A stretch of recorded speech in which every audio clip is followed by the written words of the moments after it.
I've tried to remove the kind of taboo or the negative associations we have with the word like power or with the word ambition. I try and say ambition is a good thing. It means that you believe in yourself, you have some self-love, and you believe you're worth something, and you want to go out and achieve and create something worthwhile for other people. So ambition is a positive thing. But so many people are just kind of embarrassed about being a human being, embarrassed about our primate nature, embarrassed about our own aggressive impulses. This is partly why boys are failing in our schools now at a disproportionate rate. And I see there's an assault of the sort that you're describing on the better part of striving masculinity. And, I had a friend who killed himself because he identified his ambition with the patriarchal force that's devouring the environment, let's say, and that's the cause of historical horror. And you might say, well, no one takes that onto themselves to that degree. And you can say that, but that you just don't know what the hell you're talking about. People take that onto themselves all the time.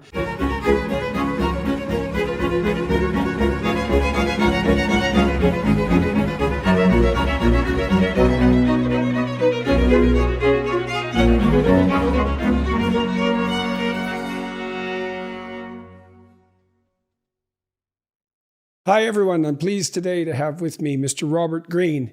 Mr. Greene is the #1 New York Times bestselling author of a number of books: The 48 Laws of Power, 1998, The Art of Seduction, 2001, The 33 Strategies of War, 2007, The 50th Law, which he wrote with 50 Cent, the rapper, 2008, Mastery, 2012, The Laws of Human Nature, 2018, and The Daily Laws, this book right here. So he's an internationally renowned expert on power strategies, living in Los Angeles. Mr. Greene worked at an estimated 80 jobs, including magazine editor, construction worker, Hollywood movie writer, before becoming an author. The Sunday Times referred to his first book, The 48 Laws of Power, as the Hollywood backstabber's Bible, and it can be difficult to find people who acknowledge its influence because of its controversial nature. I was reading The Daily Laws before setting up this interview, and I'm going to read one. It's a set of meditations, 366 meditations on power, seduction, mastery, strategy, and human nature. And so here's the one for June 7th, and I think it's relatively representative of the book. June 7th, never impugn people's intelligence. Then there's a subtitle or an introductory idea. The best way to be well received by all is to clothe yourself in the skin of the dumbest of brutes, Baltasar Gracian. The feeling that someone else is more intelligent than we are is almost always intolerable. We usually try to justify it in different ways. Quote, he only has book knowledge, whereas I have real knowledge. Quote, her parents paid for her to get a good education. If my parents had had as much money, if I had been as privileged, he's not as smart as he thinks. Last but not least, quote, she may know her narrow little field better than I do, but beyond that, she's really not smart at all. Even Einstein was a boob outside physics. Given how important the idea of intelligence is to most people's vanity, it is critical never inadvertently to insult or impugn a person's brain power. This is an unforgivable sin. But if you can make this iron rule work for you, it opens up all sorts of avenues of deception. The feeling of intellectual superiority you give them will disarm their suspicion muscles. And then, daily law. Subliminally reassure people that they are more intelligent than you are, or even that you are a bit of a moron, and you can run rings around them. And this is the 48 Laws of Power, from the 48 Laws of Power, Law 21. Play a sucker to catch a sucker. Seem dumber than your mark. So when I was preparing for this, I was reading these daily meditations, and I was actually shocked. I was really quite shocked by them. I was shocked by that one. And I was very unclear as a consequence as to your motivations. And so I was thinking, I don't get this. I don't understand this exactly. It's like, This is very deceptive. And then I talked to my team who like your books a lot. And and my daughter, who really liked interviewing you. And I thought, well, there's something going on here that I don't quite understand, which is certainly possible. And then I thought, well, this is maybe a shadow exploration, something like that. Yes. And then I thought, like, I was kind of a dimwit for not catching that earlier. But it is shocking. These are very manipulative laws, let's say. And so can you guide me through the rationale for producing material like that? What are you trying to do with your books? And they've obviously been misunderstood. It says in Wikipedia, Greene's books are sometimes described as manipulative and amoral. And so clear this up for me. Well, that it's a bit manipulative when people write that, because a great deal of the 48 laws of power, I'd say, maybe 2/3 of them are not manipulative, have nothing to do with deception. They have things to do with kind of common sense ideas about power, such as being generous with people, such as creating compelling spectacles, such as entering action with boldness and kind of how you present yourself, sort of things about your image and your appearance. But there are definitely some laws that are quite manipulative. And then my other books don't really go into things like that. So it is a bit of a distortion to write that. But where this comes from is basically, I have a particular idea of power. So maybe I should explain that a little bit. My idea of power, it's not about this kind of grand thing of political or war or something. It's on a very individual level. And the idea for me comes from Nietzsche and his idea of the will to power, which he explains as every organism has a desire to expand itself, has a desire for expansion. And so I think that for human beings, the desire that we have this innate propensity for wanting to expand beyond our limits.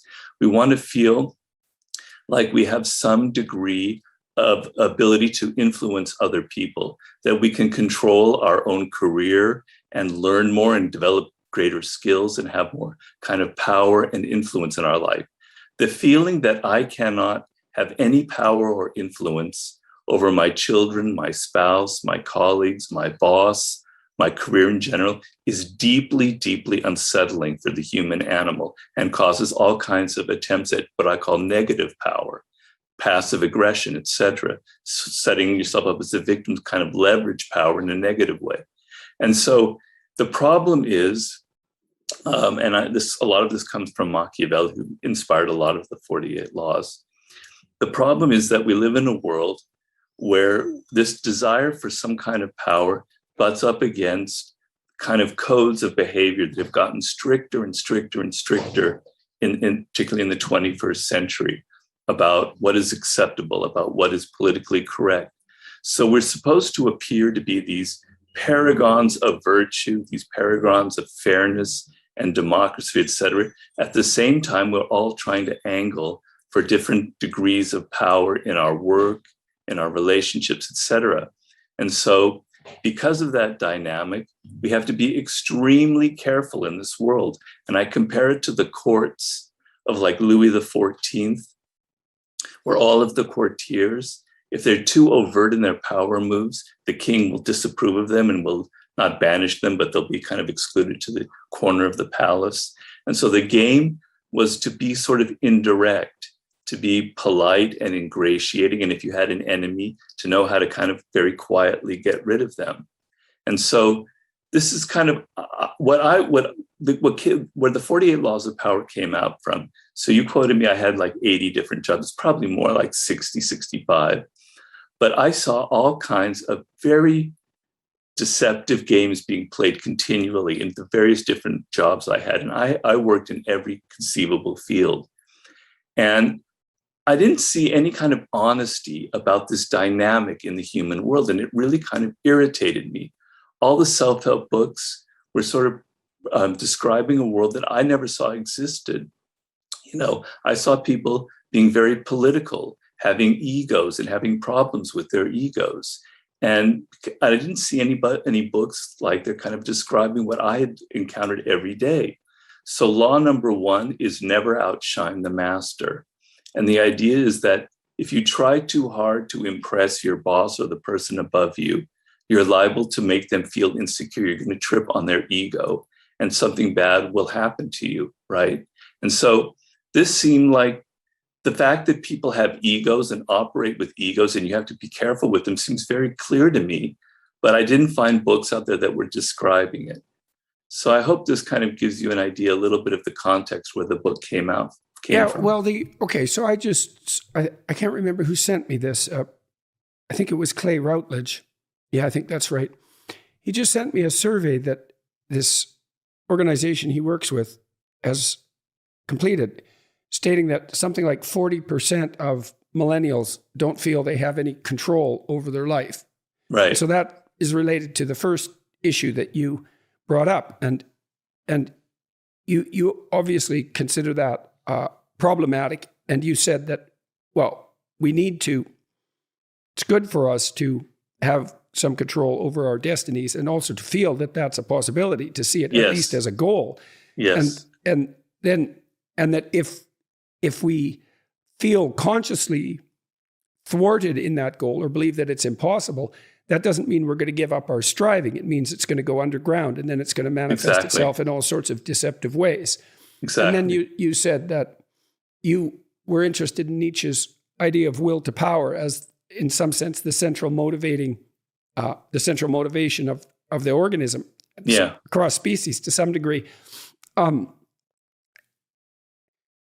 then you talked about the jobs that you've had. So so I got that right, I hope. I hope I've got that summed up. Yes, you did. That was very well put. Thank you. Okay. And so to some degree, and then you said, well, you had all these jobs and you found that people were engaged in manipulative and deceptive strategies a fair amount of the time, and that no one was really warning people about this or delineating out the strategies. Yeah. Okay, so that seems to me to be reasonable. I'm a big admirer of the work of Carl Jung, which everyone listening to this knows more than they even want to know. And he was certainly sensitive to the idea that people had a terrible shadow. Yes. That they would clothe themselves in the garments of moral virtue. Right. And act out a virtuous persona, but because of the thwarted will to strive, in some sense, that they have all sorts of motivations, sexual, power-related, dominance, aggression, anger, resentment, that aren't admitted thoroughly and that are snakes under the carpet or elephants under the rug or skeletons in the closet, and they pollute human relationships. And I certainly believe that's true. I believe that's the corruption of human relationships by a form of severe deceit. And I also think it's reasonable to warn people against that and also to alert them to the fact that such things operate in their own souls. I guess what I wonder is, so then the last thing I'm confused about to some degree is, you had 65 jobs. How come so many jobs? I was a very restless young man. It doesn't speak very well of me in the fact that I couldn't hold a job for more than 11 months. I came out of college and I wanted to be a writer, and I had all kinds of romantic notions of what that meant. And then I entered journalism and I worked in New York, and I didn't find that was a very good fit. So I moved to Europe and I wandered around for 4 or 5 years trying to write novels and working in hotels, doing construction, kind of the writer's life where the variety of experiences were kind of giving me material. And I never was really happy in overtly political environments, to be honest with you. I'm kind of a born entrepreneur. I like working for myself. I didn't like a lot of the games that were being played, and I'm not very good at them. I mean, I've gotten better at it, but a lot of the things that I write about in the 48 Laws of Power, such as never outshine the master, are things that I did poorly, I did wrong, and I suffered for them.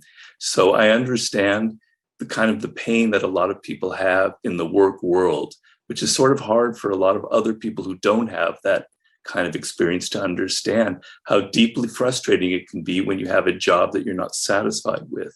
And so I was someone who was very restless, and I never felt comfortable in any of the different jobs I had. And I was also trying to broaden my experience. Okay, so I had a lot of jobs when I was a kid. I worked in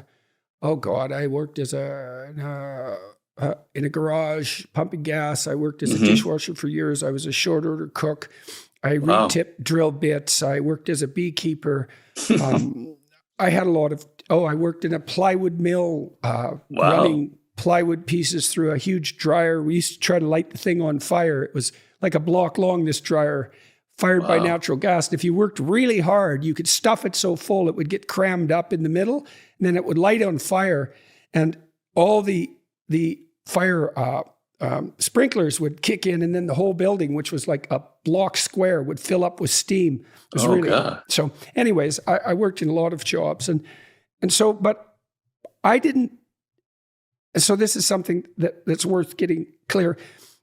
I liked the jobs a lot, almost all of them, not all of them, but almost all of them. I got along with the people that I was working with. I didn't have the same, exactly the same experience that you're describing. And you said that you had a harder time. I don't know exactly. Was it fitting in? You didn't like the overt political elements too. And like when I worked in restaurants, I didn't really experience that. Like I got along with the guys that I was working with. There was a lot of joking around. And it's not like I like political maneuvering. When I got in the university and saw people in bureaucracies, particular, maneuvering politically to attain dominance, I find it absolutely appalling, that underground power struggle. But it sounds like you had a harder time maybe than I did adapting, and that became a conscious puzzle for you. Is that a reasonable way of thinking about it? I think so. It made me think about myself, like maybe I'm doing something wrong. The natural reaction in these situations where things, it wasn't that I hated all of my jobs. Some of them were fun, so I don't want to give the wrong impression.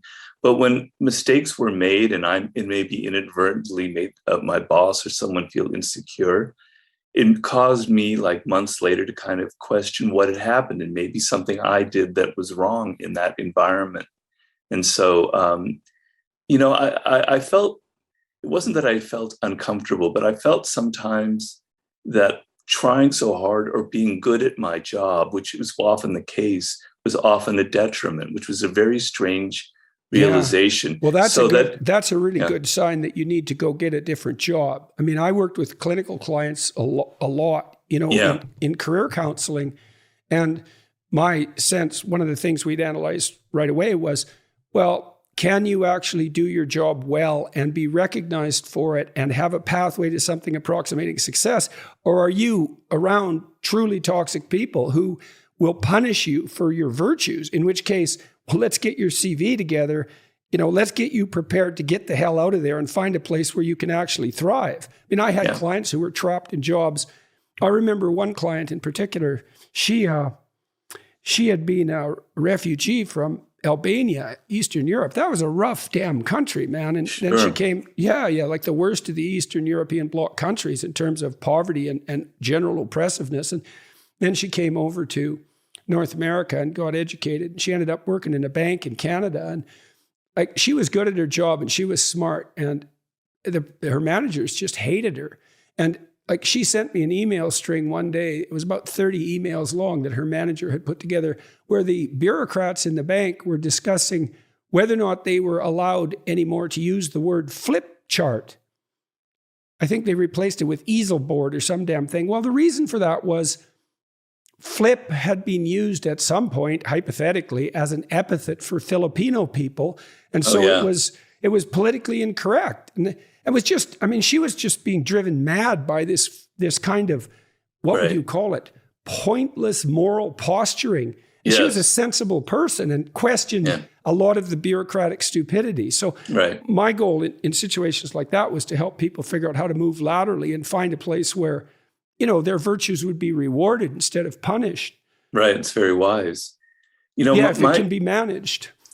My experience is, and what I wanted to help people with the 48 laws of power, when these things kind of happen, you get very confused and they create a kind of trauma in your life where you sometimes blame yourself or you wonder, maybe you did something wrong, and you become a little bit skittish and you get a little bit afraid in your next job, and these things kind of linger on in your mind. So having some clarity, I don't want to make people paranoid in reading these books. I make it very clear that that's not the point. I want you to be very realistic. But the idea that you could have some clarity that maybe what really happened is that I inadvertently triggered the insecurities of this boss, or maybe there are these strict kind of moral puritanical codes in place, and I somehow violated them. It's not my fault. That kind of clarity can be very, very empowering, I find, in that. That's another kind of motivating device behind the 48 laws. Well, you also make me very curious about your personality. I mean, when I'm talking, I'm sorry, I'm going to, yeah, well, you know, that's okay. I'm a clinician and I snap into that mode sometimes, and I'm very curious about this conversation. I mean, you have a very gentle demeanor and a very soft and kind voice, and you don't look like a harsh person. And so I'm not. one of the dimensions, one of the cardinal personality dimensions, there's 5 of them. You may know this: extroversion, which is a positive emotion, and it's associated with assertiveness and enthusiasm. Yeah. And Trump is extroverted. Definitely. Negative emotion, that's neuroticism, and that's the whole panoply of negative emotions. They all clump together, and people differ in their sensitivity to them. Agreeableness, that's compassion and politeness on the high end, and more like bluntness and competitiveness on the other end. And conscientiousness and openness, which is creativity. You're obviously high in openness. You're entrepreneurial, you're a writer, you're interested in ideas, you're obviously creative, but you strike me as someone who's very high in agreeableness, compassion. That's compassion and politeness. Is that a reasonable I think that's fair. I think that's fairly spot on. I couldn't have been fought. Yeah, I agree with you on that. Certainly. Okay. So I mean, people are a little more complex than that. I do have other sides to myself. I do have a shadow side that can be very aggressive and I'm very competitive. So I think on the surface, I have that kind of agreeable personality for various reasons. But yes. Would you describe yourself as compassionate? Empathetic, very much so. Yeah. Okay. So here's what I'm wondering. To a fault, probably. Okay. So I'm very curious about that, because one of the disadvantages of being high in agreeableness is that you're more likely to be a target for disagreeable types. Certainly. And this is a really important notion. So I was talking yesterday, who was it with? I can't remember, but we were talking about, oh yes, it was Andy. No, we were talking about the establishment of this, utopian community in the middle of Seattle. The mayor described it and said, well, maybe it'll be the summer of love, which is extremely naive thing to think, especially because the summer of love blew up. And that's sort of a celebration of agreeable virtues. And so agreeable people are very generous and kind, and they're not backstabbing, and they're empathetic, and they're self-sacrificing. But there have been computer simulations, very sophisticated computer simulations by evolutionary biologists of what happens if you get agreeable people together. So imagine you have a population of people, and all of them are agreeable. And so they're cooperating away. It's all very kind and nice. But if you put one person in there who has psychopathic traits, he just takes over everything. Yeah. And so the agreeable people always have the problem of, how do you handle free riders, cheaters, and psychopaths? Right. And you might be utopian and say, well, those people just don't exist, and they shouldn't exist, and we shouldn't structure our societies that way. But that ain't going to cut it, because psychopaths are always 3% of the population. They vary between 1 and 5. And so if you're so is it possible?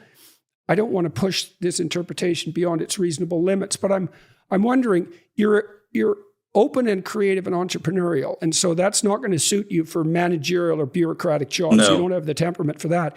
And then you're agreeable. And so is it possible that you encountered more of that bullying behavior, or like a disproportionate amount of that bullying behavior and so forth in the jobs that you had? Is that? I think that's very possible. And yes, and I'm also very sensitive. So I'm kind of, react a little bit more than most other people might react. But the odd thing is that the book came out in 1998, and it has resonated with lots and lots of readers. I've sold millions of copies of the book. And so I think a lot of people share the trait that I have. Oh, there's no doubt about it. It's not uncommon what I'm talking about at all. I mean, the great manipulators in the world, the 3% that you talk about, and I think that's about the right number, they don't need this kind of book because they're born that way, or they're not born that way, but they learned at the age of 3 or 4 or 5 how to begin to manipulate, and their whole personality was kind of formed over these sort of tactics. They don't need a book like that. What seems to happen there, we studied that, if you take 2-year-olds and you group them together, 2-year-olds, by the way, grouped together, are the most violent of human beings in definitely. age-matched groups. Okay, so Yes. among 2-year-olds, there's a proportion of them who will spontaneously kick, fight, hit, bite, and steal. Yeah. Okay, they're almost all males, and it's Yeah. about 5% of the males. Now, most of them, this goes to nature versus nurture, say, most of them get socialized out of that by the time Yes. they're 4. Now, they Yeah. would be more disagreeable boys. So they're not empathic and compassionate, polite by temperament, but they can Yeah. still be socialized. But a proportion of them don't get socialized, Right. and they tend to be life course antisocial types. Yeah, I think Melanie Klein, she looked at infants like that of that age, and she said that there was something called the greedy baby. And the greedy baby was like sucking the mother's breast so hard, it could never get enough milk. It was just so greedy for more and more. And she saw that as the child got older, that kind of greediness and that kind of selfish behavior only got worse and worse and worse. And she would like try and see if you could track that to someone who became older. It was a type, and she ended up thinking that there was maybe a genetic component to this. Yeah, well, there is a genetic component too, because that sort of proclivity runs in families. And also there's a genetic underpinning to variation in agreeableness. Now, if you have a tough kid like that, and you're very agreeable, the kid can run roughshod over you. It's very difficult for you to do the socialization. And so, like one of the problems that women face with men. So men are reliably less agreeable than women. That's cross-culturally. And it's true. It's even more true in egalitarian societies. And so women have to be agreeable because I think primarily because they have to take care of infants. And that's an extremely self-sacrificing occupation, especially when they're under 9 months. But with men, they have to select men who are agreeable enough to be generous and kind and share, but they have to be disagreeable enough to keep the real psychopaths and the manipulators at bay. And so it's a chronic problem for the human race. Okay, so you're doing all these jobs and you're seeing the politicking and it's not going well for you. And you decide to analyze the behavior of the people that are acting in these underground oppressive ways. And you're definitely going to see that if you're being pushed around a lot, And so you decided to make that an object of study. Yeah. It's not so much that I was pushed around. Some of it was also just observing how other people were being treated. I have this idea that I talk about in the book that, people will always wear the mask of being agreeable and friendly. Even the most psychotic boss will always know how to be somewhat charming and present themselves. But you look at how they treat other people when you're not observing them behind closed doors, and that's when some of their ugly behavior will come out. They kind of hide it very well from the public. So a lot of it was observing how other people were mistreated. And so when I worked in Hollywood, in some industries, I have to say some industries are a lot worse than others. So when you're working at that factory job that you're mentioning, people will tend to be kind of united around a single purpose. There won't be much politicking going on. Yeah, but in an environment where Hollywood, so much of it is money and ego, etc. The level and the desire for fame, and that's going to attract a disproportionate number. So it's the people that are more likely to be the way that you describe are high in extroversion, especially assertiveness, and they're low in agreeableness. That's kind of the personality disorder axis: high in extroverted assertiveness and low in agreeableness, especially compassion. And then if you add unconscientiousness to that, you got someone who's bordering on psychopathic. Right. And they could still be high in openness. They could still be creative and intelligent, but they'd be manipulative as hell and callous. Yeah.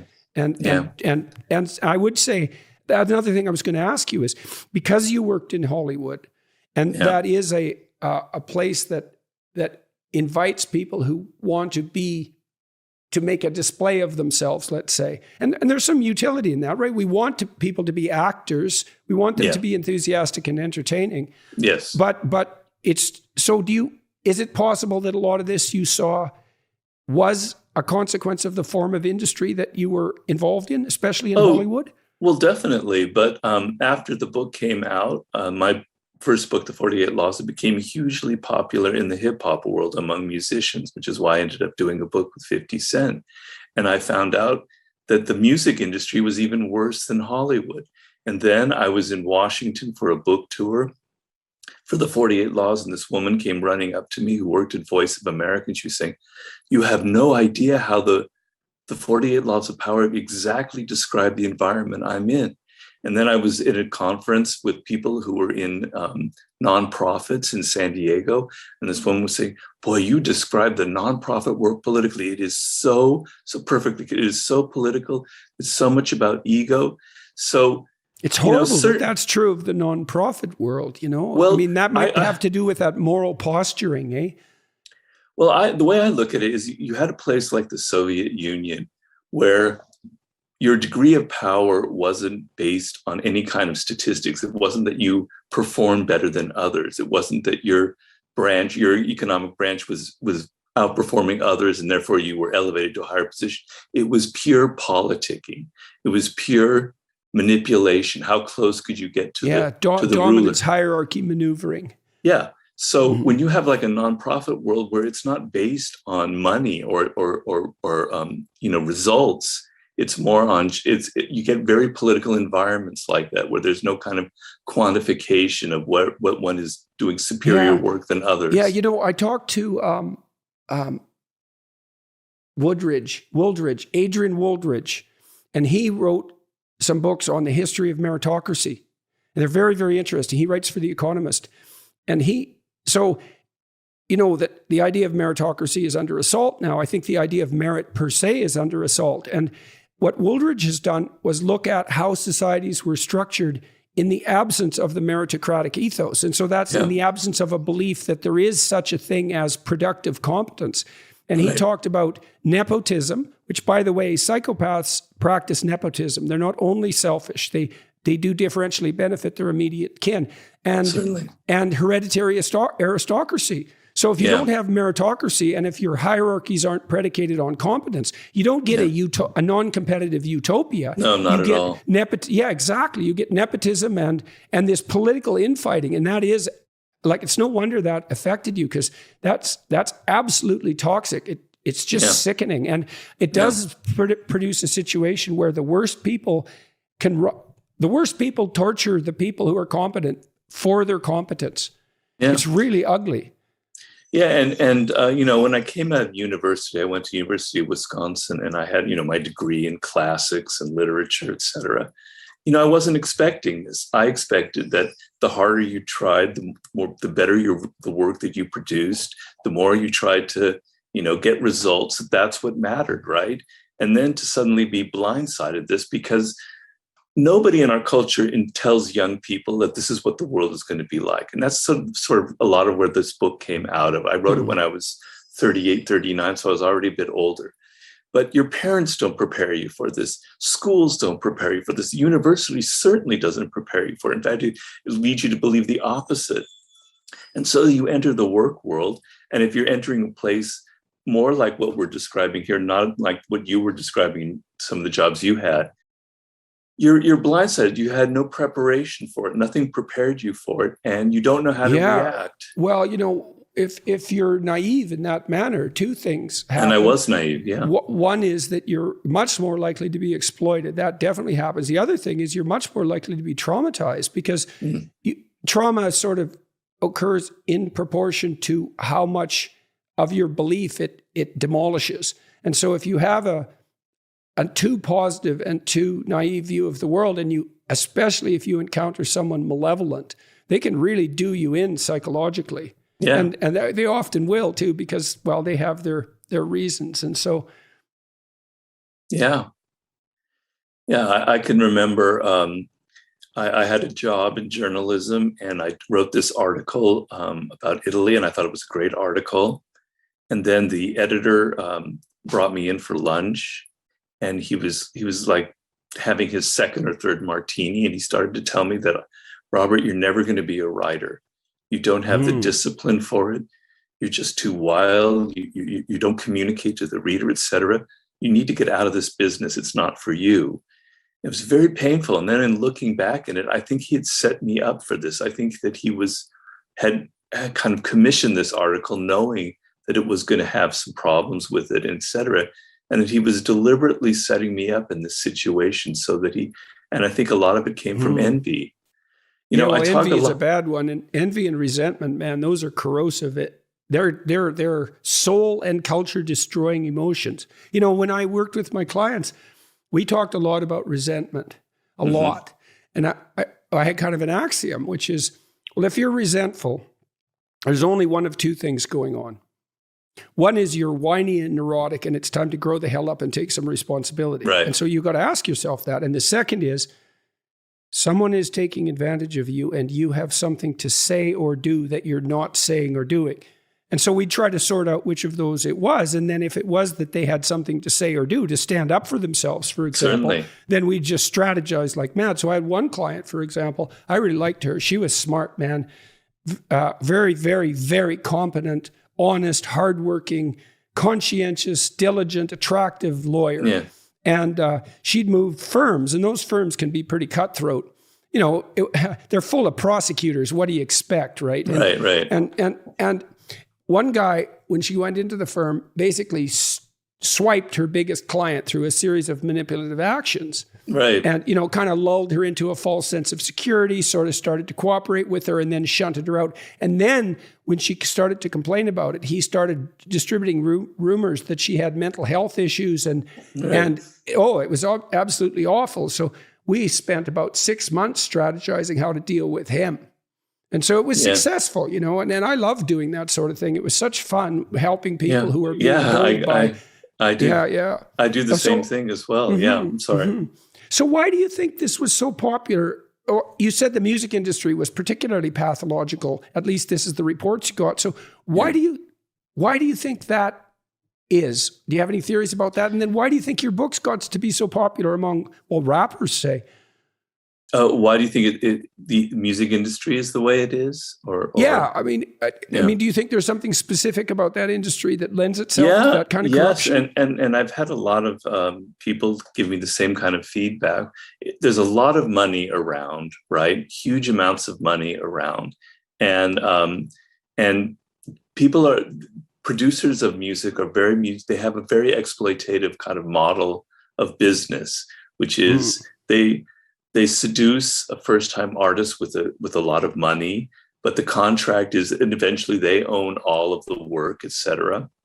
So it was a very exploitive business model, particularly for African-American musicians who were historically very exploited.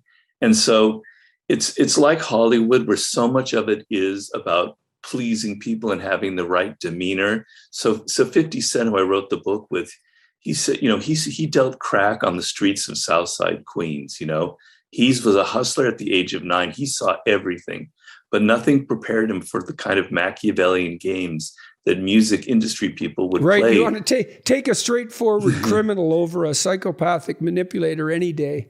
Yeah, exactly. Well, and you talked about money. Like, I'd rather deal with someone greedy, like honestly greedy, than someone manipulative, underground politicker. Right. Because at least with the greed, well, you can negotiate with someone like that. You know what they want. They're kind of unidimensional. And you might have your moral qualms about it, but I think that's partly why I'm an admirer of capitalism. It's like greed is not the worst of the vices by any stretch of the imagination. No, I agree with you on that. And so, why are my books popular? I think there's a combination of things. First of all, I'm giving people something that's not out there, kind of a realism.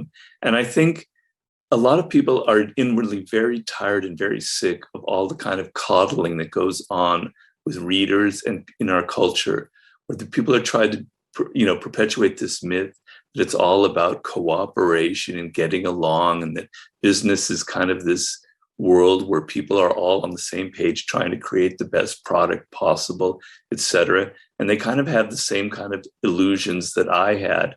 And so the harshness of the book that first kind of shocked you sort of excites people. It appeals to their shadow side, if you will, and that shadow side is very much repressed in our culture. And I think artists and writers and people who produce work that kind of vents some of that shadow, some of those darker emotions that people have, it has a very attracting pull on them. So I think that's part of the reason, because there's a kind of a notoriety around the book, and people almost feel like it's something naughty when they have it. And so I think that's part of the appeal of it. So I have a friend, he's a really good friend of mine, and I've known him since I was in college, and he's a tough guy. I mean, he grew up in under rather poverty-stricken circumstances in northern Alberta, really on a frontier piece of land. Like, it had only been broken 50 years before by his father, who was a longshoreman and an ex-military guy. Good guy, his father. But this guy grew up, and he is tough. He worked in lead smelters, and he wandered around Western Canada. And he was my roommate when I went to college, and is still a good friend of mine. And he ended up working with, like, delinquents. He went into social work, oddly enough, and he ended up working with some of the worst delinquents in Canada. And he's a really good guy, and he likes to help people get better. But he isn't naive at all. And then part of the reason that he was good at working with the delinquents was because there were no tricks they could get up to that he couldn't see right through. And that was partly because he had a real integrated shadow. I mean, I'll give you an example of him.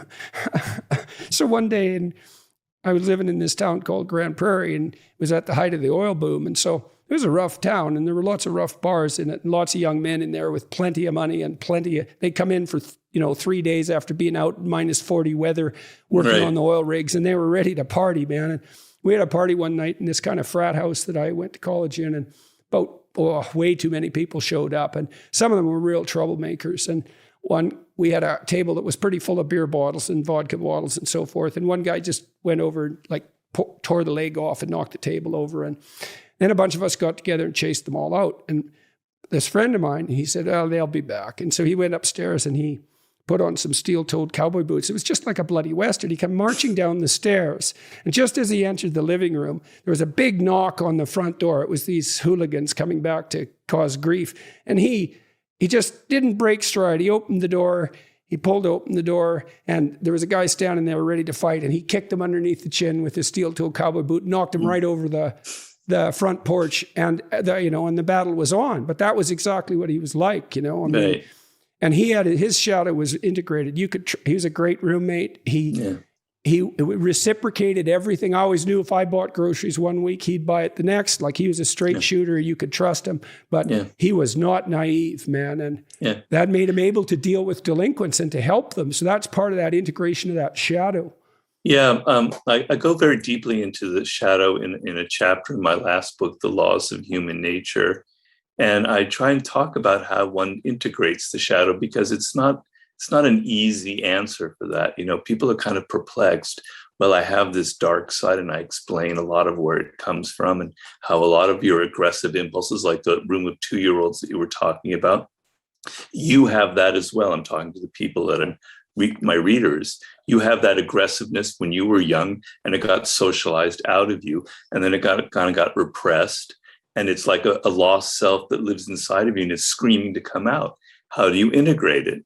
And so the main thing is you have to be aware that you have this shadow side. You can't run away from it. You have to acknowledge that it exists. You almost have to embrace it in a way. A good parent too does everything he or she can not to repress that. Like, what you want to do with children is you want them to be forceful. You want them to have some power. Exactly. You want them to integrate that capacity for aggression into, well, let's say, lucid conversation. You want them to be able to stand up for themselves in family discussions. If you just punish them for being aggressive, let's say, for talking back or something like that, you don't guide that into more sophisticated development. You see this in schools too now. When my kids went to school, this was so dumb. We had a rule in our house, which was, you don't have to follow stupid rules. That's a good rule. But if you get caught, you have to put up with consequences. So one rule was, the school had, not only could you not throw snowballs, you couldn't make them. And so they were trying to, exactly, you should shake your head, that's for sure. It's like, because their answer, and this was all politically correct nonsense, non-competitive games. We're only going to play non-competitive games. It's like, first of all, I studied Piaget. A hockey game is not competitive exactly, because in a hockey game, no one brings a basketball. Everybody plays hockey. So that's cooperation. And then on the team, you have to cooperate. And like, if you're the star, but you never pass, you're just a dumb son of a bitch. You're not the star. And so there's tremendous amount of cooperation in all those competitive games. They're integrated. And this idea that, you make children better by not allowing them to be competitive. It's disgusting. It is. That's the Freudian devouring mother, right? That's, everyone's safe and no one's going to ever hurt anyone. And that's kind of where a lot of young people are, they enter the world where they've been coddled, where they think that there are no winners, that everyone is, it's just win-win situations. And that's where they get really shocked by the realities of the world. So all this coddling and this idea that there doesn't have to be a winner. We don't have to get prizes for first place. Everybody should get a prize. All you're doing is setting your children up for massive, shocks when they enter the world and they see that it's not like that. Yeah, and then they get disillusioned and depressed, or traumatized by it. I mean, when my son's hockey team in his school, they won the city championship, which was a big deal, and the school was pretty happy about that. To his credit, so was the coach. But the principal, who was this authoritarian empath, she was an awful person, I thought. Authoritarian empath. That's interesting. Yeah, so she used moral virtue as a club. Yeah. Oh, and it was, there's plenty of those people around. And she said, well, really, today we're all winners. And the coach had exactly. No, it is sickening because my son was just appalled by it. But the coach had enough guts. He said, no, the hockey team won. And it's not like the kids in the school were jealous. Some of them were, obviously, but most of them were really happy, like you are when your sports team wins. And most people are generous enough so that they're able to celebrate someone else's victory without. And that's the same. I saw this with birthday parties. I just bloody well hated this. It's like, well, every child gets a gift bag. It's like, no, they have their damn birthday. Every child doesn't need a damn gift bag. And this same naive, treacly, and it's authoritarian too, because it imposes this kind of view of the world. It's like, no, it's this kid's day to be special. That's why we're celebrating this kid. The rest of them, if they can't take that, it's like, there's something wrong with the way that they've been treated and attended to. Well, a lot of my books, I've tried to remove the kind of taboo or the negative associations we have with the word like power or with the word ambition. I try and say ambition is a good thing.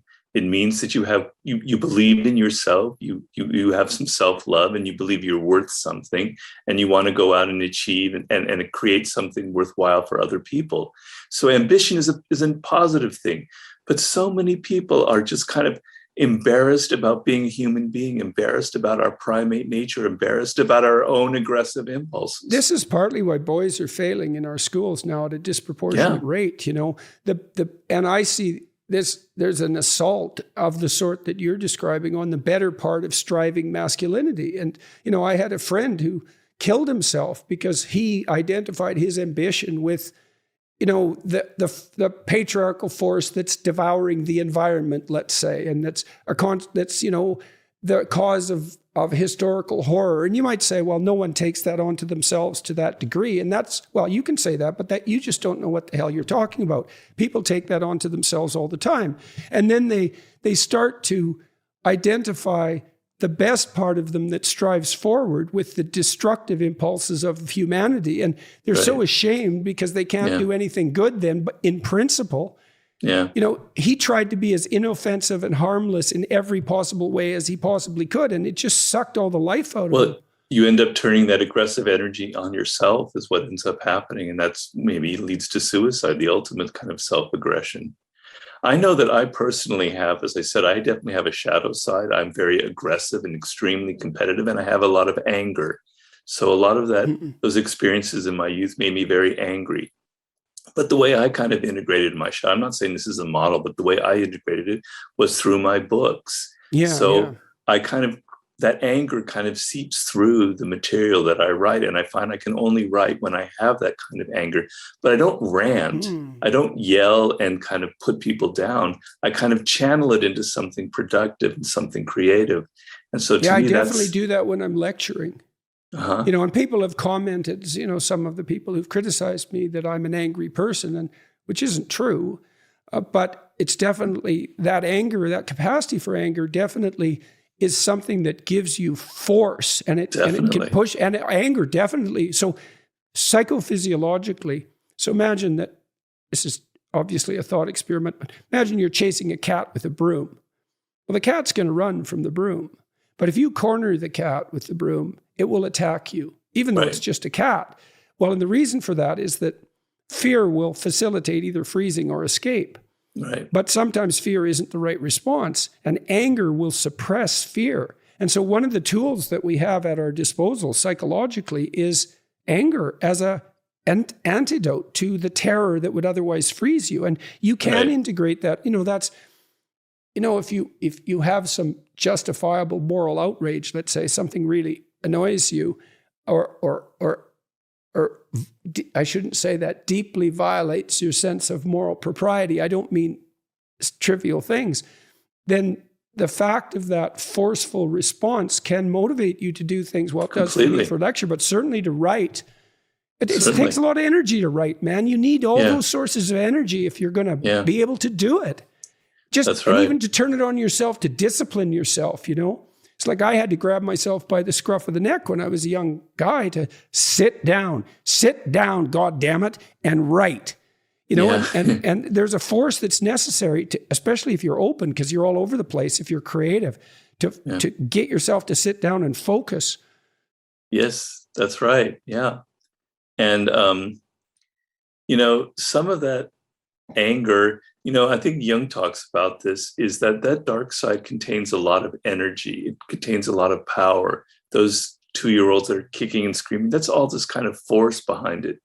And when you sort of are ashamed of it and you push that down, you're kind of getting rid of an incredible well of energy that you can use for your creativity, for your work, etc. You can take that energy, like you say, and create discipline out of it, do something creative out of it, support some cause that you really believe in, So that shadow side, when you deny it, only negative things will happen. And it is extremely important for people to first recognize it in themselves, and it's very hard for a lot of people to do that. Well, I found, like I said earlier, that one of the best ways in there is resentment.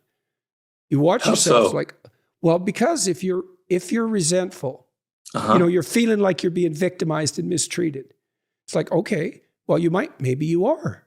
Okay, and you think there's no anger in that resentment, so you're not looking hard enough. If you watch your fantasies, for example, if you're resentful and you watch the fantasies that flit through your imagination, like you might not want to attend to them because they can be so brutal.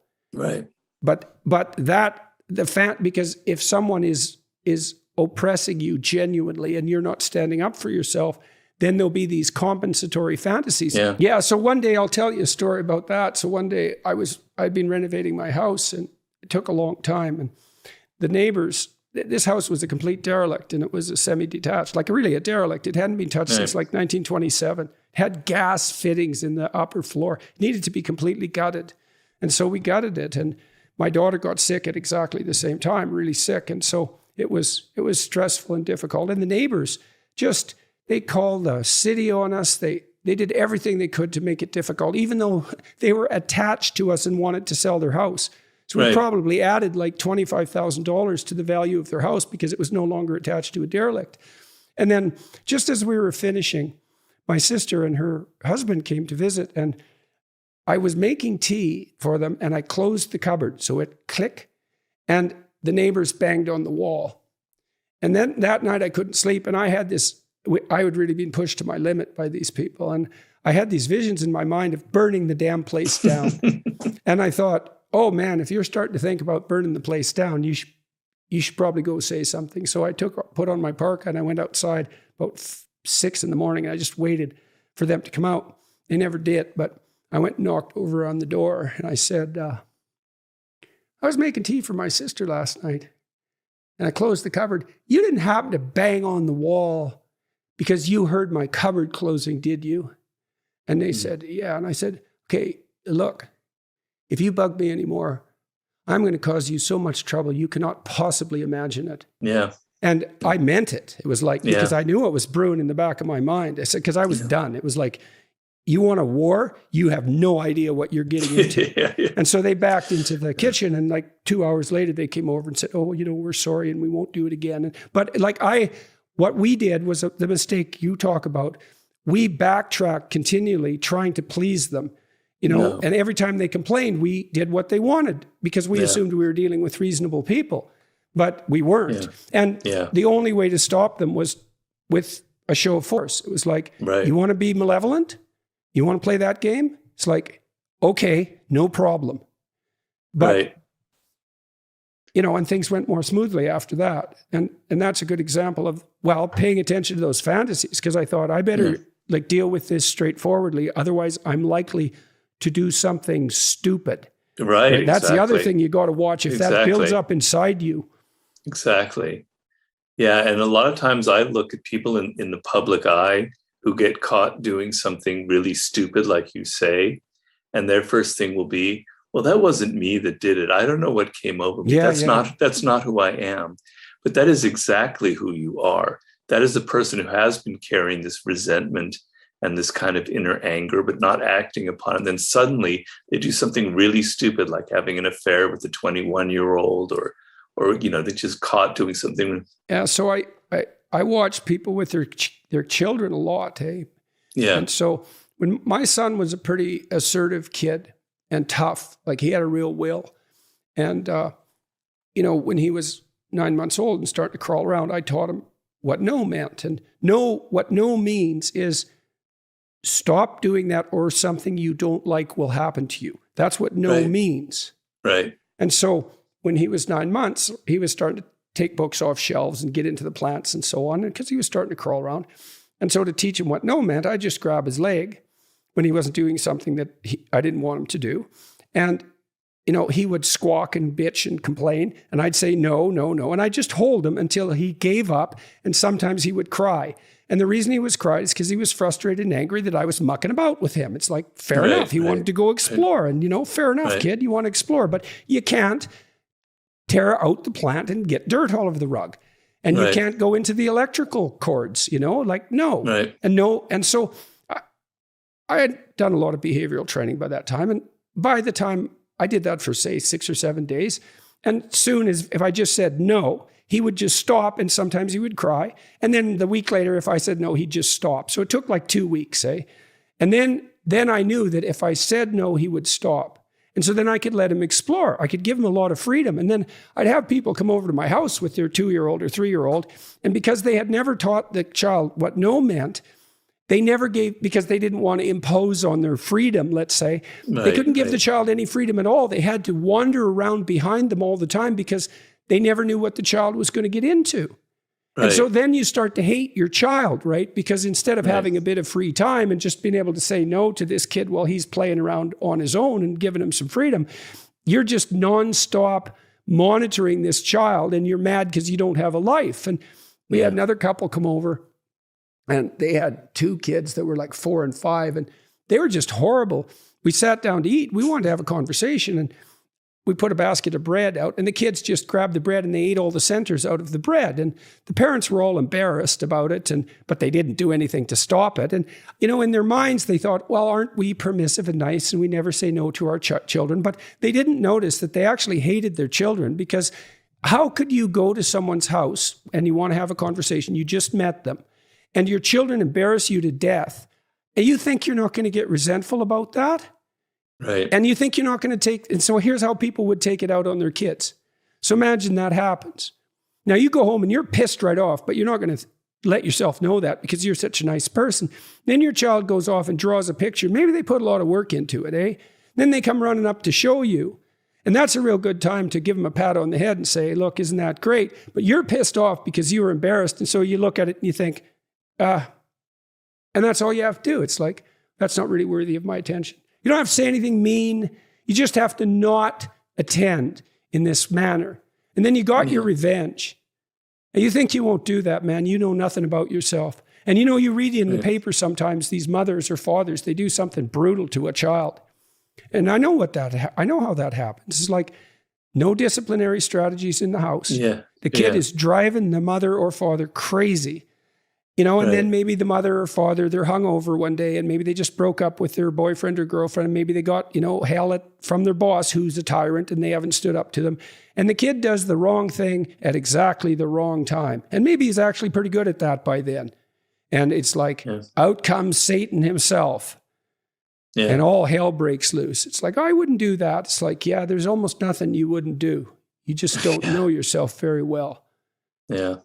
Yeah. Well, the ability to set limits and to say no and to tell people that, it's not right for you to bang on my house at this hour and et cetera, et cetera, et cetera.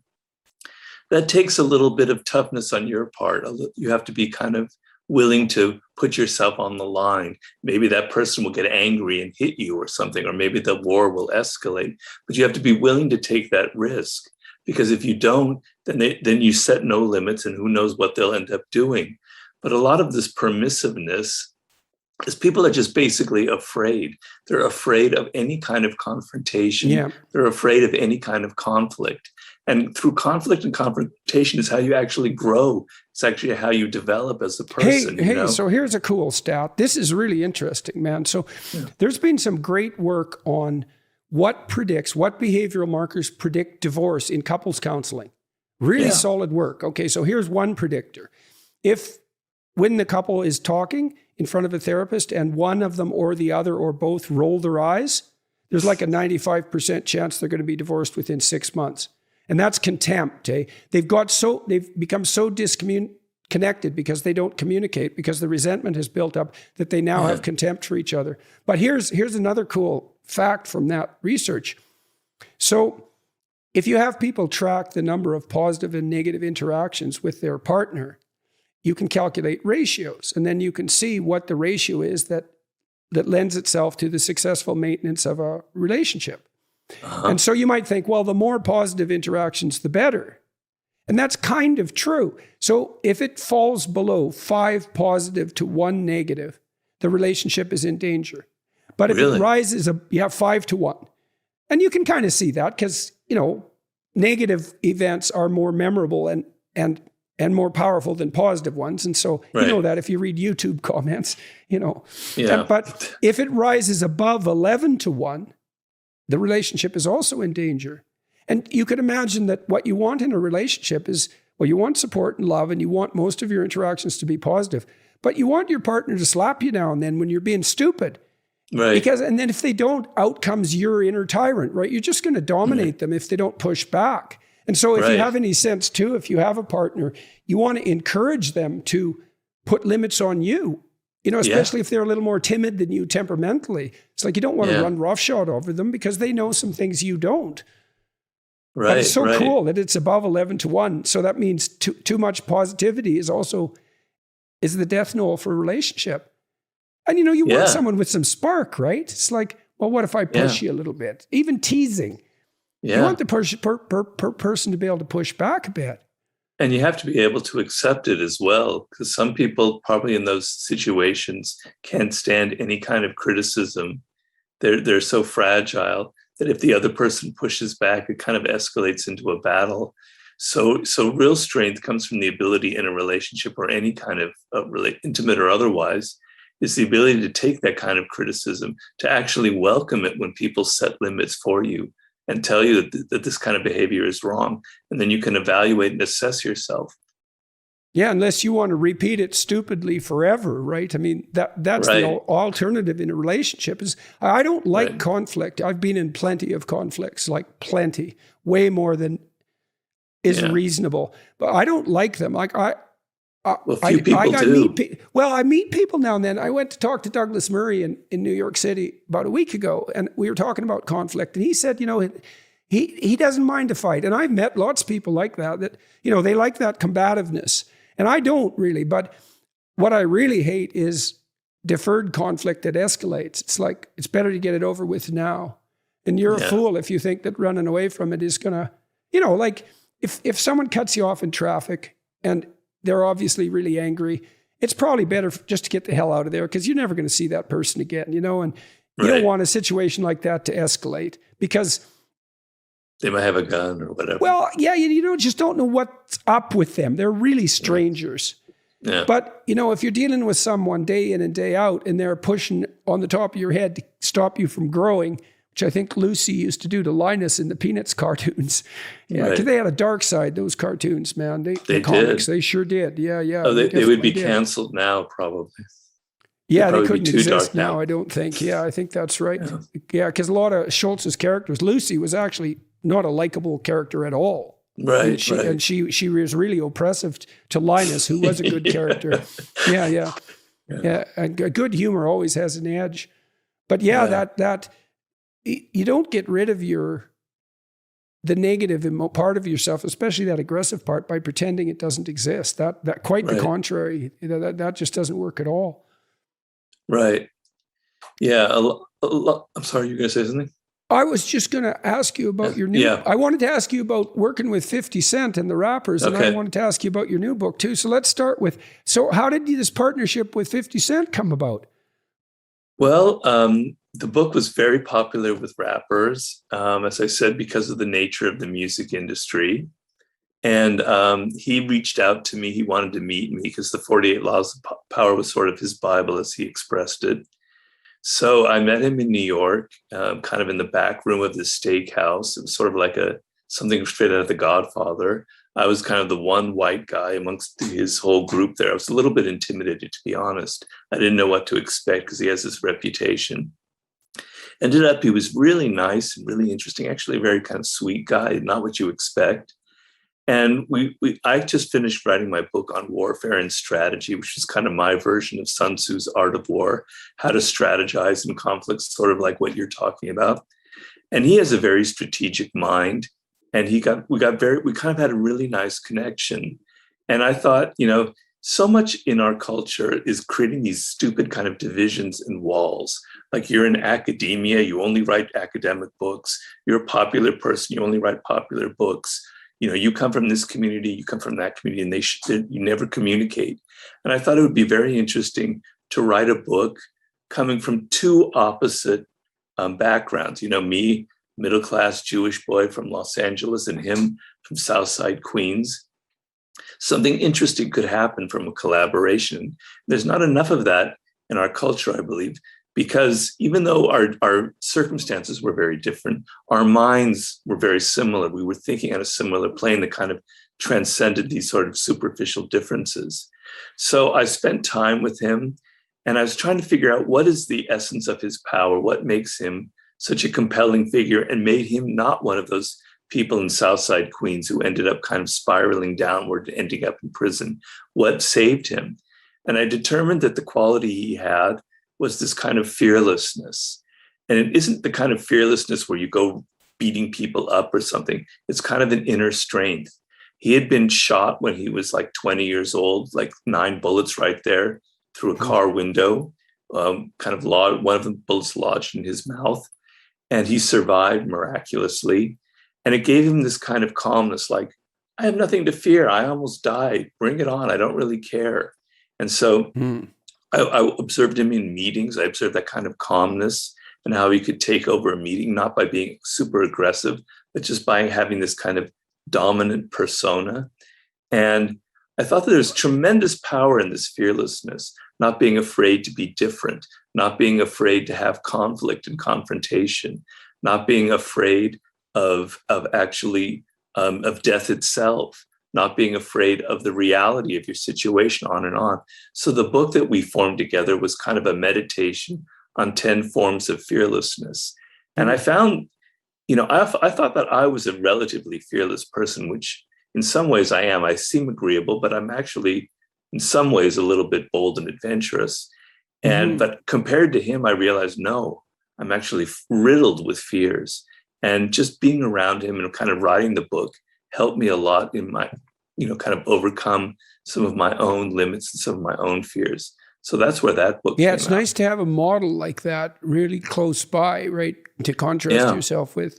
You can learn a lot from. So do you think that fearlessness that you saw in him, you think part of that was a consequence of that brush with death? How much of that do you think was temperamental too in him? Well, there's a kind of a reckless fearlessness that a lot of people from the hood have, which doesn't really serve them very well, and it gets them in a lot of trouble, right? He has a very kind of strategic, under control fearlessness. Hey, I got something cool to tell you about that. So what? I was talking to David Buss. Yes, I believe it. and he's an evolutionary psychologist, a good one. Uh-huh. And we were talking about this Machiavellian personality triad, the dark triad that Del Polo's UBC. Yeah, okay. So here's something really interesting. It's the bad boy paradox, they call it, that young, naive women are attracted to those Machiavellian types. Definitely. But when they get older and more experienced, they start to be able to see through that. The reason they're attracted to it, as far as I can tell, and I talked about this with Bus to see if I was way off on the wrong track, is that those reckless, fearless people mimic real fearless competence. And young women aren't good at distinguishing between the two. And so they get sucked in by the sort of psychopathic recklessness because they think it's fearless competence.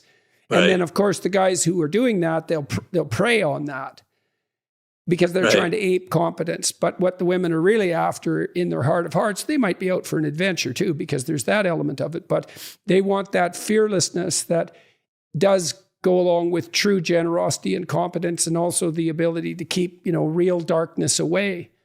So, well, a lot of those people who display that kind of what you call mimicking fearlessness, yes, or whatever, macho. That's the macho thing. They're actually hiding the opposite. They're actually very, very riddled with insecurities. They're not, and they kind of create this sort of bravado and this false front. And they go to an extreme to kind of project this machismo, when in fact they're riddled with insecurities, and that's their way of dealing with it. But someone like 50 Cent, he's very comfortable with himself. He knows who he is. He knows where he came from. His mother was a hustler on the streets, so he knew the limits of the game. And I don't know, I think there is maybe a slight genetic component to it. I can't really put my finger on it, why he was able to have this kind of self-control where other people didn't. Well, that dimension, neuroticism, if you're in a rough environment and you're low in neuroticism, that's pretty damn helpful, because imagine that what neuroticism is, unit of psychophysiological upset caused per unit of stress. Yeah. And or unit of danger. And some people overreact and some people underreact. Sometimes the overreaction saves your life. Sometimes the underreaction gets you killed. So it's not like there's a clear answer. So there's variability there. Some people are much more calm, not volatile. They don't withdraw temperamentally. And that's a more masculine temperament, by the way. Yeah, I agree. But if you're raised in a really rough environment and you happen to be emotionally stable, that's the opposite of neurotic, let's say, then you're just not going to be as affected by it. And that can be a real blessing. So, and then I'm also interested in that, you said that you channeled a lot of your shadow, let's say, into creativity. Did you see the same thing happening with 50 Cent? Oh my God, his music is incredibly aggressive, and that's and to an extent it's kind of violent. And I must admit, it really appeals to me. So when I was writing, why? That's cool, because it's so interesting that so many rap fans are young white guys. I know. Yeah, but that's really psychologically interesting, right? Because if they've been coddled and their ambition has been squelched and everything about them that's aggressive has been shamed out of existence, that's part of that attraction of that dark fantasy, right? And then they see that aggression manifesting itself, and in a creative form in rap. It's not surprising that they're going to try to imitate that. It's part of that desire to bring that shadow out of the shadows and into the light.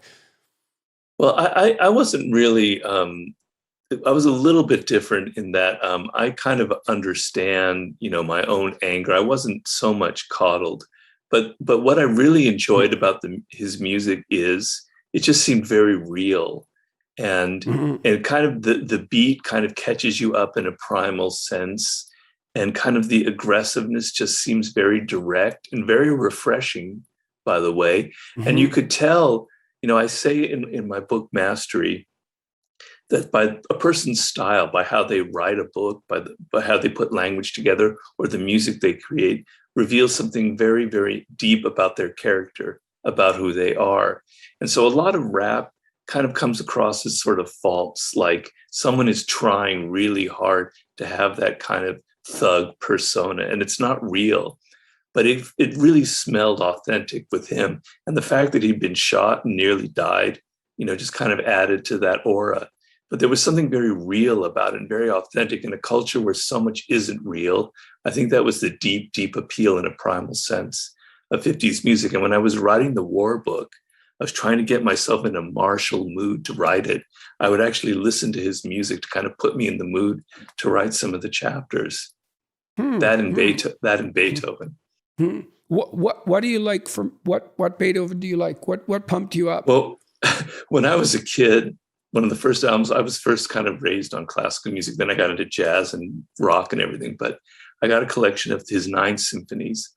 And God, there's a kind of an aggression and violence, like to the 5th Symphony and the 9th Symphony. It just kind of, like they used in Clockwork Orange. There's something so overwhelmingly powerful about it, right? It just, you can't. The choral section in the 9th is like that. It's and so the Ode powerful. to Joy. Yeah, and it's so, isn't that so interesting that the Ode to Joy has that primal aggressive force? And it makes joy, is, in the naive sense, it's, well, you're happy. It's like, no, this joy is that integrated, terrible power that you definitely hear in superb music. Yeah. And when that choral bit kicks in, it's just overwhelming. It's like a blow and makes you tingle. It's so exciting. And I've heard it maybe 1,000 times since then. And it still affects me the same way. And now when I'm driving somewhere and I have to get myself in the mood, I'll still put the 9th Symphony on. And some of the other ones work as well. It's like encountering the terrible force of good. You think about Moses in the burning bush, or Jacob wrestling with God. It's like, well, why is it a burning bush? Why is it terrifying? Why do you wrestle with God? Why do you get hurt? It's like, well, because good in its full force has this integration of power. And it's no wonder it terrifies people, because it just burns everything away in comparison. Right. Yeah, I mean, a lot of the new book that I'm writing about, which is the Sublime, as I'm talking about, it's a combination of 2 emotions of both kind of pain and pleasure, of excitement and fear at the same time. So you're confronting something that kind of intimidates you, but is so awesome that you can't, you're just overwhelmed. And the confluence of 2 emotions, opposing emotions at the same time, is very, very powerful for a human being. Yeah, I've just written a book that I'm going to publish next year that's called An ABC of Childhood Tragedy, and it's a combination of dark humor and beauty. It's the same. We're experimenting with exactly the same thing, that paradoxical juxtaposition of dark and light emotions. There is something sublime about that, and something awe-inspiring about that. I guess it's part of bringing what's dark into the light, or subsuming it under the light, maybe. So why the sublime? What are you pursuing there? And what's the reason? The ultimate in sublime is, to me, so the way I look at it is, being a human being and being socialized is a kind of a world. There's a limit, a circle that we have to live inside, certain codes and conventions that we have to abide by. And we all do that. And the codes and conventions for 5th century BC China are not the same as what we have now, but there's still that limit. And what humans are attracted to what lies beyond that limit. It's just part of our nature. It's a first part of it. And when we explore beyond the social limits and codes and things we're supposed to do and ways we're supposed to act, it's deeply exciting and thrilling. But there's also that element of fear involved, right? See, I think that's a better, what would you call it, formulation than Nietzsche's idea of will to power, is the desire to exist on that sublime edge. And that is the border between order and chaos that you're describing, right? You want, and the thing, and that is the source of meaning itself. I mean, that's why I think music is so powerful, is because it plays with predictable forms, but continually adds that level of unpredictability, a beautiful, you know how in any kind of music, the simplest music, someone who's good at it, country music, there'll be a key shift or a twang on the string or something that... Or something discordant. Yes, exactly. And then and integrated within sort of a higher unity. And it's deeply meaningful. It puts you on that edge of the sublime. And we do find the meaning that helps sustain us in life exactly at that place. That's something more deeply real than anything else. Well, so and sort of the ultimate thing beyond that limit is death itself. And the word sublime means up to the threshold of a door, or sublimin, limin being the limit. Right, like And subliminal. I've been meaning to write this book for 15 years and I got distracted. But then about 3 years ago, I nearly died myself. I had a stroke and I came, just an inch away from dying myself. I was driving my car. And so some of the experience, the near-death experience, and what it kind of taught me and how it sort of remained with me 3 years later, and how I kind of feel it in my bones, and how it's altered how I look at the world and everything around me, is to me the kind of the ultimate sublime experience. So now, unfortunately, I'm able to write about this in a way that's actually very personal and experiential instead of just purely intellectual. And why, unfortunately? Because of the price you had to pay for it? Yeah, the price is I can't take a walk. I can't do the swim. I can't do the things that I used to love. So, I'm kind of, I can, I'm functional. I can walk around the house, but I can't take a hike, and I can't do my long distance swimming or my mountain biking or anything like that. So I paid a price, but I'm alive. Yeah, and it was so interesting that it was in the aftermath of that devastating experience that you decided to turn particularly to the sublime. Yeah. Well, it's because I've been wanting to write the book for a long time, and I knew that it has to do a little bit with the feeling of death, and I don't understand that. So why make that as, I'm not disputing it. I just don't understand. You talked also about 50 Cent's brush with death, but why does the sublime, in your estimation, why is it tangled up with the idea of death? Well, because there's a that limit, and experiencing the limit gives you that sense of excitement and fear at the same time. Well, death is the ultimate limit. And to have gone up to that door and glimpsed to the other side and literally felt it in your bones and literally feel your bones melting away as you kind of go into a coma, is like, I went up to that door. I actually peered inside of it. Now, other people have had much stronger near-death experiences. Mine was more of the milder sort, but still I peered as far as near-death experiences go, it was relatively minor. Well, my coma lasted an hour or something. Some people, they're that's nothing, man. Experts, they have comas for like 3 years. Well, okay, all right. I could have had a more intense near-death experience, but it was pretty intense. Yeah, it sounds like it was sufficient.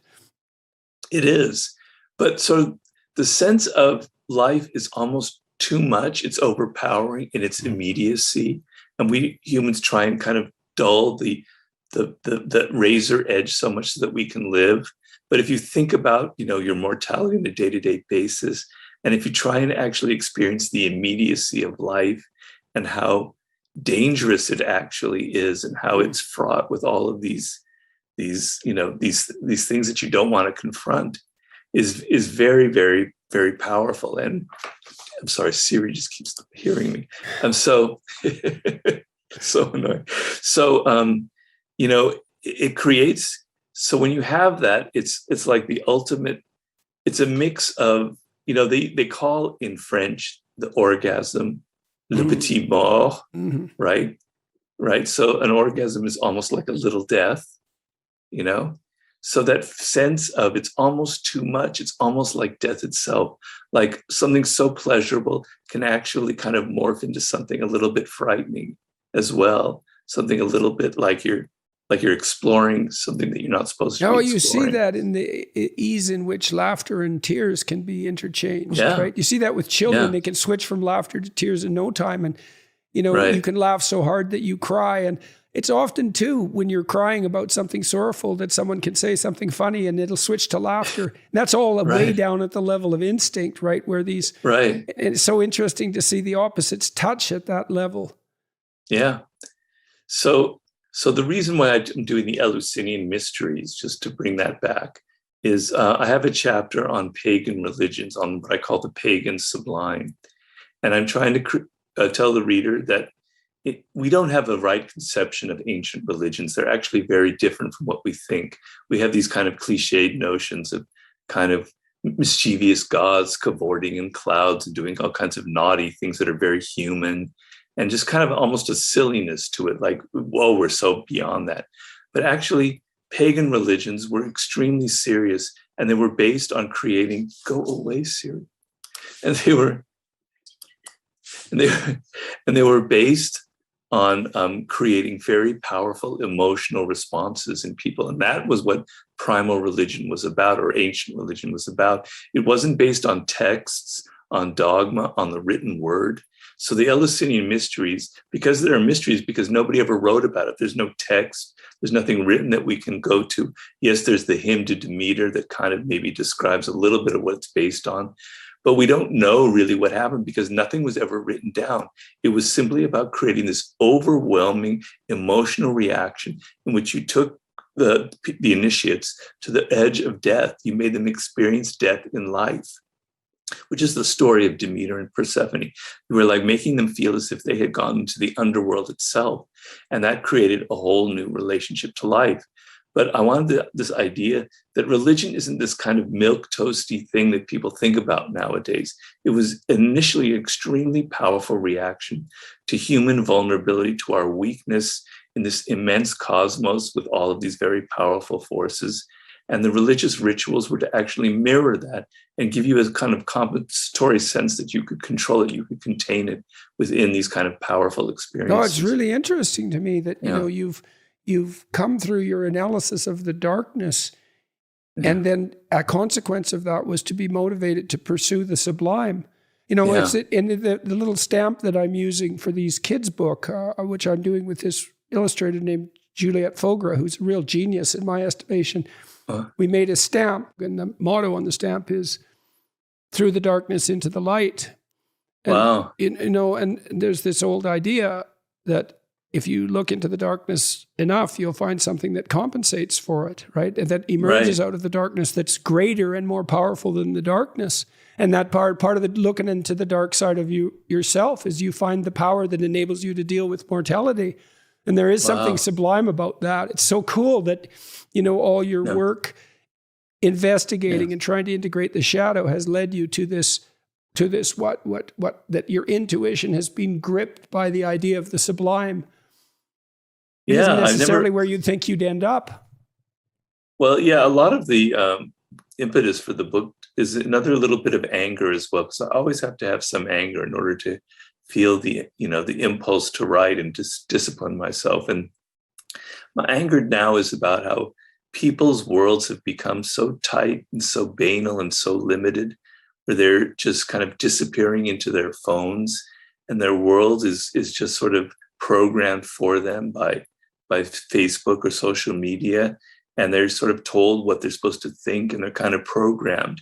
And at the same time, you know, what science is discovering about the universe and about where we live and about who we are is just so insanely mind-blowing. It's just absolutely it's sublime, in my opinion. And yet so many people are just living like as if they're sleepwalking, as if that, you know, I talk in one chapter about the unlikeliness of any of us being alive, any of us actually being here right now on Earth, and how just to be who we are, the odds against it are like 8 trillion to 1. I mean, even more than that. But people aren't thinking about this. They're not aware of the awesomeness of just the fact of being alive, of the cosmos as it evolved, as things on Earth evolve the way they are. And so I'm kind of angry a little bit about how people are just not aware of this. That anger, again, that's, you know, one of the things I did as a clinician is to help people find their purpose was to help them find out what they're angry about. It's like, well, what's your problem? You know, you say that to someone, what's your problem? But actually you want to know. It's like, because if you have a problem, then, because there's lots of things you could be bothered about, but you're not bothered about by all of them. Right. There's something that stands out for you as, you know, something that violates your sense of moral propriety, let's say. That's your problem. You think, well, I don't want to have a problem. It's, yes, you do. You want to have your problem, and then you want to go try to solve it. And if you're looking for meaning in your life, it's like, well, what bugs you? Well, I'm annoyed at this and that. And you know, it's pretty naive and low resolution and formulaic to begin with, but you could zero right in on that, and then you find the purpose of your life. And that's it. That's in that anger. It's in that anger, at least to some degree. Yeah, and as I said, I can't write without it. I don't know why. Every day I have to feel a little bit of pinch of it, or like a little bit of edge of that knife in me. And sometimes, well, you have to be. That's right. I mean, I find when I'm sitting down to write a chapter, because it's hard to sit down and write a chapter. It's a lot of work, man. And writers always whine about that, but it is hard to. It's hard to do. It's as hard as clinical work, which is the hardest work I ever did. And so, but I have to be. It's like there has to be a reason for this. To get me going to do it. It has to be important. And that means it has to be dealing with something weighty. And if it's weighty, it's gonna act, it's gonna call out of you all of your emotional responses, including certainly including anger. Certainly that's a tremendous form of energy. Well, I don't know if you have the same experience, but I read so many books for my research, et cetera. And that's the main thing that I fault them with. There's no kind of energy behind it. There's no human behind it. There's no voice that's kind of screaming out why they have to say this. Screaming out is exactly right. That's a great book, Screams. Like Solzhenitsyn's Gulag Archipelago. That's like 3,000 pages of screaming anger. It's like you sustained screaming anger for 3,000 pages. It's unbelievable. It's unbelievable. It's like being caught in a windstorm reading that book. Yeah. And that's no wonder that greatness is terrifying. Yeah, and that's kind of channeling the dark side in some ways. Yeah, definitely. Yeah, well, I mean, that man brought down a totalitarian state, at least in part. It's like you have to have a lot of force, and you think that it's not going to be anger in part to push back against. That's all that kind of petty tyranny that you were talking about in its most, what would you say, most rigidified and universal form. And one man, who decided he was going to tell the truth and harnessed that passion to his words, changed the world. Yeah. So I don't know if I'll have that kind of effect. I'm sure I won't. But that's sort of, I want people to, I kind of want to spark a sense of almost the religious awe without an organized religion behind it.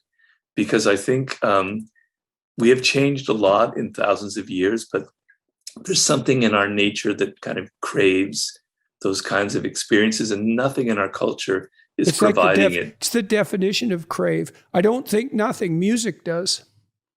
Yeah. Music does, man. Music does. And that music was such a mystery for me when I was a young psychologist. Like, music is meaningful, and you can't argue the meaning away. Like, it's invulnerable to criticism. Isn't that so cool that there's a source of meaning that's invulnerable to criticism? And then it's this harmonious interplay of beautiful patterns, predictability and unpredictability, and the integration of passion and movement, right? Because it compels movement. Think of people dancing to a Strauss waltz, right? They're harmonizing themselves with the sublime patterns of the world. That's music. Right. It's something, man. And it's no wonder young people are so desperate for music, because that's where we have the sublime in our culture. Well, that's where they go to things like raves or astral world and concerts like that. They want that kind of collective experience, that you used to get from like initiation rituals or kind of things in pagan times. I remember once I was in Nicaragua. I was a journalist. I was covering the revolution, the civil war going on. And the Pope was visiting Nicaragua at the time. It's 1984, I believe. And there was like 100,000 people crammed in this one square. And, I'm not by any means a Sandinista. I had no sympathy for it, particularly as it is now. But the feeling was that I experienced, I've never experienced anything else like it, of that crowd and that group emotion. It can be frightening too. We can think about like. Well, that's it. That's the thing. The Nazis were unbelievably good at bringing that up, right? And so you might say too that if we can't figure out how to harness that force in a positive way in our culture, we pretend it doesn't exist. It's going to come up in these underground ways because the craving for it is so deep. And the Nazis were masters of spectacle and fire. They were really good at that sort of thing. And Orwell was courageous enough to point that out. He said, well, we don't have anything with that power to combat that terrible, dramatic evil. But you do see it in a concert. You do see it in that collective.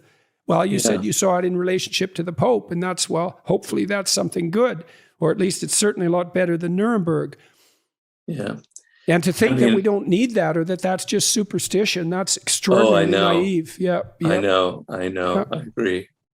Yeah. Yeah. Well, look, it was really good talking with you, man. Very nice talking to you. I really enjoyed it. These are things I never get to cover in all of my hundreds of interviews. So I'm very, very grateful for it. I've explored territory that I've never explored before. So thank you. Yeah, isn't that fun? Yeah. Yeah, Unusual experience for me. Yeah, I enjoyed it a lot, man. Yeah. Sorry, you were going to say something? Your Maps of Meaning was a very important book for me. I read it actually to help me with my war book, believe it or not, for your notion of conflict and integrating internal conflict and external conflict. So I just want to thank you and let you know nobody knows about that because I haven't really spoken about it, but that book was very important for me. Well, thank you. I'm amazed you read it. It's a hell of a slog, that book. 600-700 pages. And I can't honestly say I don't think I understood everything in it, at least at the time, but it was a very amazing book. Well, thank you very much. I'm glad to hear that. And it took me, I wrote that book. It took a lot of anger, man. I wrote that book every day, 3 hours a day, every day for 15 years. Jesus. Yeah. Wow. I had to put my hands around my neck and say, you sit, God damn it, you sit down and write this goddamn book. I had to quit drinking. I had to quit having fun. I know. Believe me, I know all about that. It took me 5 years to write my last book. I can't imagine what 13 years would be like. But yeah, I know all about that.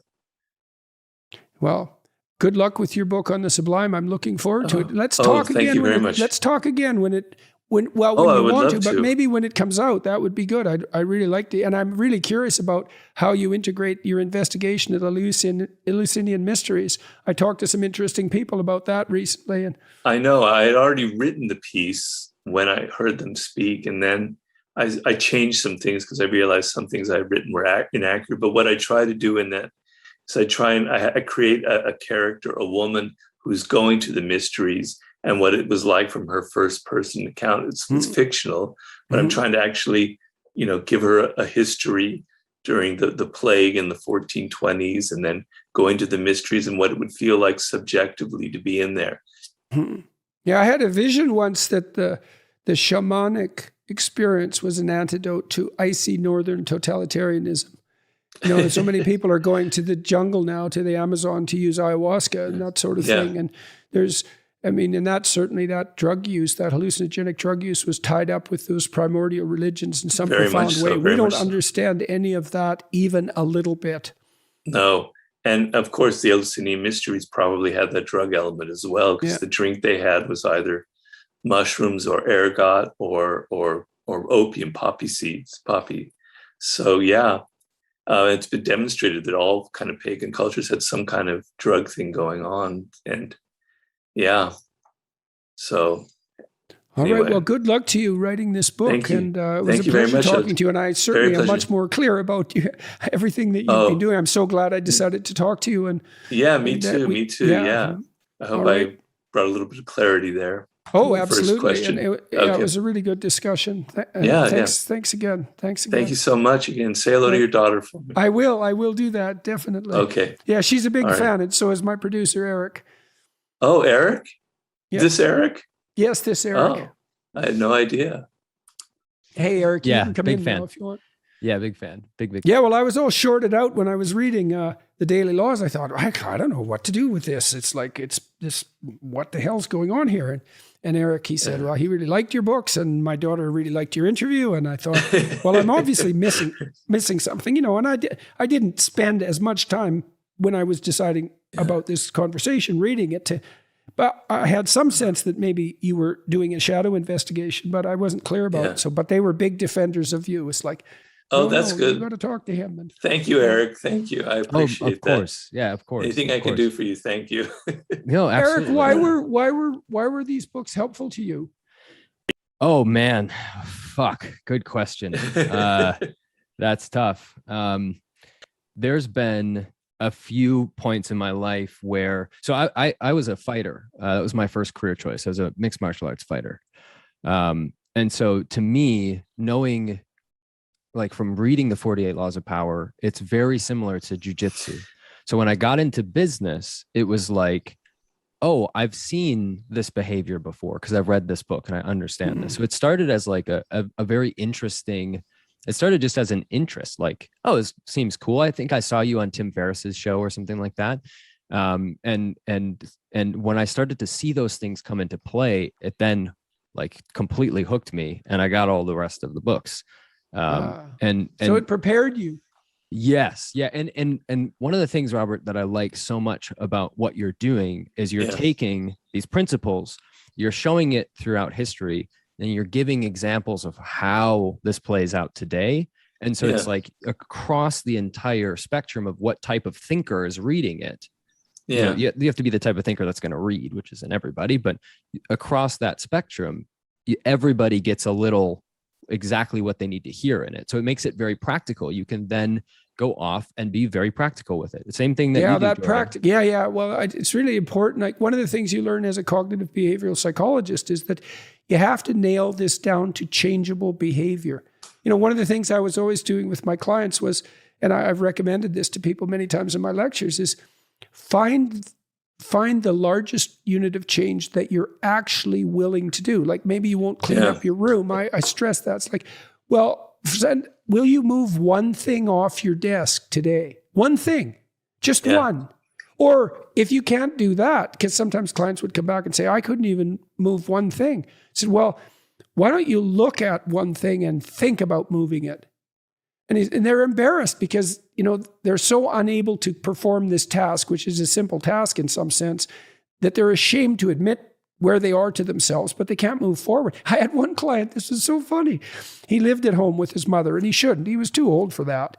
And his room was a complete bloody catastrophe, and he knew it. And he was probably mad at his mother for like coddling him. And so he needed to vacuum the carpet. So the deal for the week was you go vacuum that carpet. And he brought the vacuum cleaner into his room, but he left it in the doorway, like on a slant. And every day for a week, he had to walk over that vacuum cleaner. He wouldn't put it back, and he wouldn't bring it in his room and vacuum. And that's a good example of that underground resentment. You just think how angry you have to be at your situation to put a vacuum cleaner. You know, it's probably a middle finger to me too. It's like, I'm not doing what that goddamn therapist says, you know, that kind of resentment. But he literally walked over that damn vacuum cleaner for a week, you know, and we talked a bunch about that. It's like, well, what are you doing? It's like, obviously you're angry. Like, why can't you do this? What are you angry about? Well, man, he was angry about plenty of things. Let's put it that way. So yeah, so that practicality, that's real necessary to nail the highest to the lowest and to get all that organized all the way down to practical, implementable behavior. Are you familiar with the work of Milton Erickson? Yes. What are you referring to specifically? All of his work, I'm just enamored with his work because his ability to create change and his patience and the strategies he would employ, I just think are so brilliant. You know, I don't know if he's respected in the field or not anymore, but I just thought his story. Well, my experience with all those great clinicians was you're a fool if you don't take what they knew seriously. I mean, those people had a reputation for a reason. And there's, you know, I really learned a lot from the great behaviorists. I learned a lot from the psychoanalysts, from the Rogerian types. Like they all had something to say. The behaviorists were great at decomposing something complex into implementable units, man. And the psychoanalysts were great at high level conceptualization, archetypal analysis, you know, the big story, the big picture. Yeah. So, hey, Eric, maybe we'll keep that discussion with you in the video. Okay. Yeah, I like that. Yeah. Sorry for cursing right away. No, that's all right. Good. That was perfect.